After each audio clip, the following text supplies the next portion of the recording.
Okay, let's dive right into this explainer. Today we're looking at what is honestly a mind-blowing paradox. A definitively water-poor nation somehow dominating global agriculture. Nobody really expected things like oranges, tomatoes, and strawberries to become these massive pillars of economic power for Egypt.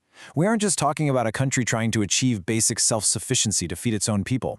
No, we're talking about securing the absolute #1 spot globally in key exports, literally driving billions of dollars into their national economy.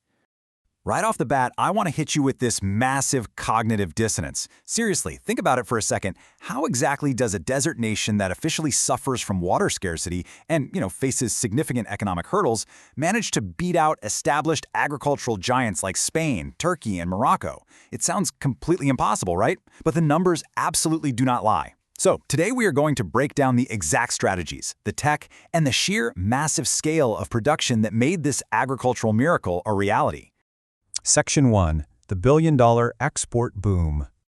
To really grasp this power, we've got to look at the macro-level investments that laid the groundwork. Between 2014 and 2024, Egypt reclaimed over 3 million fedans of land. That expanded their total agricultural space by nearly 15% in just a single decade. And they didn't just casually toss some seeds in the dirt, they built brand new agricultural roads, strict European standard packing stations, and super modern irrigation networks. And wow, did those investments pay off. Agricultural exports just skyrocketed, going from 4.1 million tons in 2014 to nearly 7 million tons today.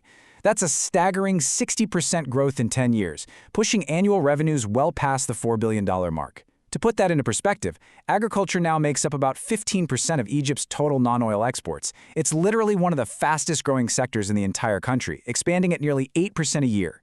Now, all this massive revenue is protected by a brilliantly strategic market distribution. Check this out.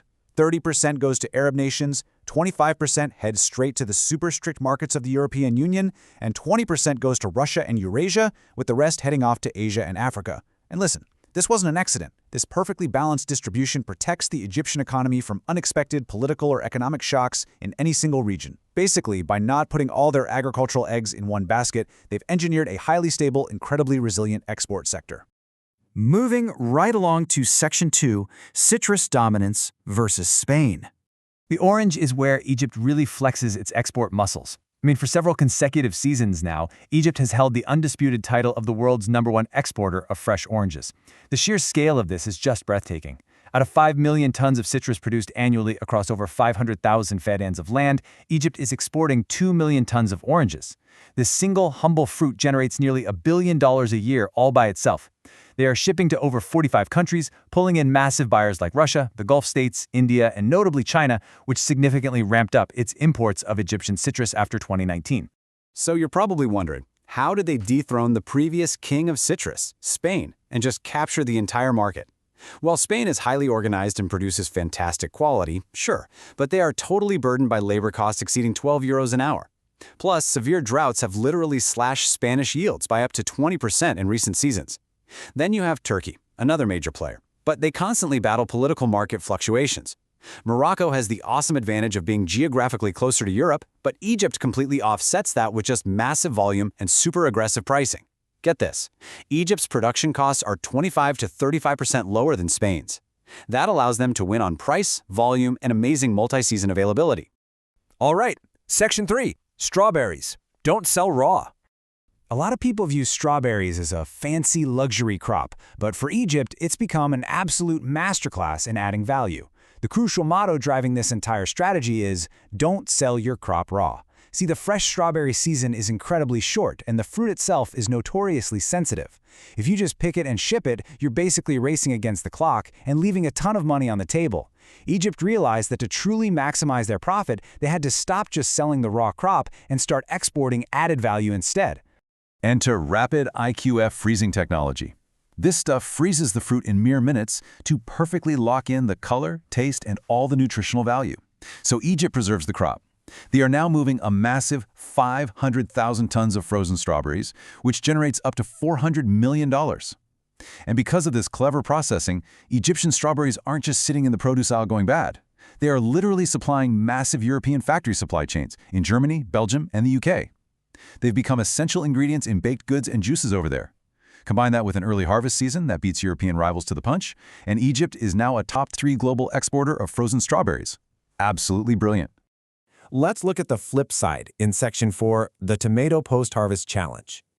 This is where massive production volumes crash headfirst into severe supply chain realities.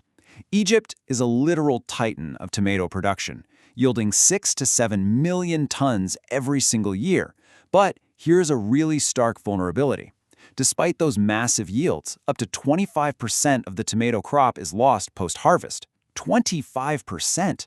Why? Mostly because of weaknesses in the cold chain and transport logistics. Because so much is lost or just sold fresh locally, Egypt is totally missing out on the highly lucrative processed market. Right now, Turkey heavily dominates the paste market, exporting over $300 million of tomato paste annually. Meanwhile, Egypt, despite having over 60 factories literally linked to tomato processing, is lagging way behind its true potential. This motto right here is a stark reminder of the stakes.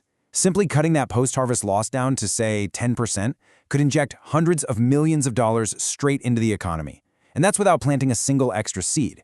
It just goes to show you that development in agriculture isn't just about reclaiming more desert land. It's absolutely about tightening up management and fixing logistics. To combat these losses and actually ensure they can access those super strict global markets, they rely on a rigorous digital coding system. Think of it as a literal digital passport. Every registered farm gets a unique ID that tracks everything: the exact type of pesticide used, the precise date it was sprayed, and the exact harvest date. The product goes to packing, gets rapidly cooled, and is shipped off to Europe in a highly competitive 3 to 7 days. Because of this digital coding system, a European supermarket can trace a piece of fruit right back to the specific plot of land in Egypt where it grew. That builds absolute trust, and in international trade, trust equals money. Honestly, if you don't adopt this kind of technology today, you are simply locked out of the market. Which brings us to Section 5, Winning the Water War. Look, we simply can't talk about Egyptian agriculture without addressing the giant elephant in the room: extreme water deficit. How on earth do you grow 7 million tons of export crops when you barely have enough water for your own people? Let's break it down. Egypt has a population of over 110 million people, and they're all sharing a fixed 55.5 billion cubic meters of water a year. That brings Egypt's per capita water share to under 600 cubic meters. To put that in perspective, the global water poverty line is 1,000 cubic meters, so Egypt is definitively, officially, a water-poor nation. So how exactly are they pulling this off? To survive, they've deployed an absolute arsenal of high-tech water management strategies. They've aggressively shifted to drip irrigation, which effortlessly saves 20 to 30% of their water. They've built massive agricultural wastewater recycling plants to reuse everything they have. They've constructed over 100,000 greenhouses, which is wild because those can boost crop yields by 40% using the exact same amount of water. They're even out there using drones to spray crops and deploying soil moisture sensors, so a plant only gets watered at the exact microsecond it actually needs it. The underlying philosophy here is absolute. They are extracting the maximum economic value out of every single drop of water. Finally, let's head to Section 6, Africa, and 2030 export goals. All of these massive infrastructure and tech investments have set the stage for a really ambitious future. I mean, if the current growth rate of 6 to 8% continues, the future is going to be massive. If Egypt can increase its industrial processing, actually turning those lost tomatoes into paste and those raw strawberries into frozen goods, by just 20%, they are completely on track to hit a staggering 10 million export tons by 2030. Doing that would drive their annual revenues up to $7 or $8 billion. And the next frontier for them? Expanding right into sub-Saharan Africa. The population down there is doubling, and the demand for food is just exploding. Trade agreements are slowly opening those doors, but to actually walk through them, Egypt has to maintain rigorous scientific research, continuously upgrade their product quality, and implement borderline militant water management. The land is there, the sun is there, and the massive new markets are absolutely there. So, I want to leave you with this final thought. The pieces for a monumental economic shift are all on the board right now. Egypt isn't just farming to feed itself anymore. It is farming to dominate global trade. But as we saw with those frustrating post-harvest tomato losses, it isn't just about planting more acres. It's about optimizing every single tiny step of the supply chain. Can the management level rise up to perfectly integrate technology, eliminate that waste, and turn every single drop of water into high-value exports? Can they ultimately make Egypt the true regional food hub? It is a literal billion-dollar question, and the next few years are going to give us the answer. Thanks so much for diving into this explainer with me.